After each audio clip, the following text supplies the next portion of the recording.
রহমতুল্লাহ। আসসালামু আলাইকুম ভাই কেমন আছেন? আলহামদুলিল্লাহ ভালো, আপনি কেমন আছেন? আছি আলহামদুলিল্লাহ। আপনি আমাদের জিয়া এভিয়েশনের মাধ্যমে সৌদি আরব যাচ্ছেন কাজের ভিসায়, আপনার রেস্টুরেন্ট ভিসায় না? জি, রেস্টুরেন্ট কাজে আপনার বেতন কত? 1500 রিয়াল।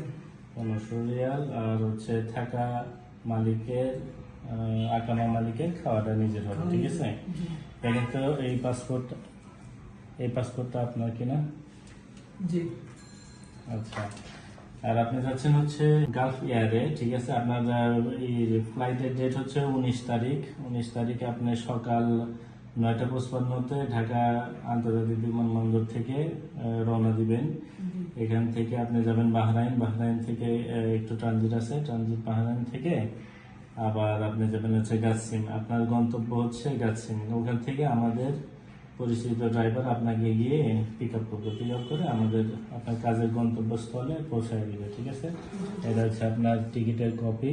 দেখেন আপনার নাম হচ্ছে যে বোল্ড করে দেওয়া আছে ওখানে, আপনার অনেকের নাম আছে, তো ওর ভিতরে আপনার নাম আছে, দেখেন। আমার নাম আছে। নাম আছে এমডি শাকিল হোসেন, তাই না? শাকিল হোসেন। আচ্ছা, এটা হচ্ছে আপনার ভিসা কপি। দেখেন, এটা হচ্ছে আপনার ভিসা কপি। জি আর এটা হচ্ছে আপনার ভিসা কপির বারকোড। এটা স্ক্যান করলে আপনার পুরো ডিটেলস চলে আসবে। জি আর এটা হচ্ছে আপনার ম্যান পাওয়ার কপি, ঠিক আছে? জি এই মোটামুটি আপনার সব ডকুমেন্ট এর মধ্যে। সবকিছু একটা ডকুমেন্ট মানে একটা ব্যাগে করে এয়ারপোর্টে এই সবগুলো আপনার কাছে রাখবেন। ইমিগ্রেশনে বা সব এই কয়টা ডকুমেন্টই লাগবে, এর বাইরে আর কোনো ডকুমেন্ট লাগবে না।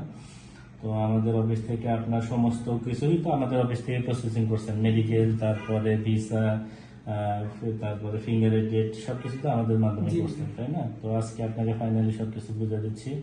তো আপনার জন্য শুভকামনা রইল। আপনি ইনশাল্লাহ ভালো করেন, দেশের দেশের জন্য রেমিটেন্স যোদ্ধা হিসেবে কাজ করেন, ঠিক আছে? আপনার জন্য শুভকামনা রইল। আসসালামু আলাইকুম। ওয়ালাইকুম আসসালাম।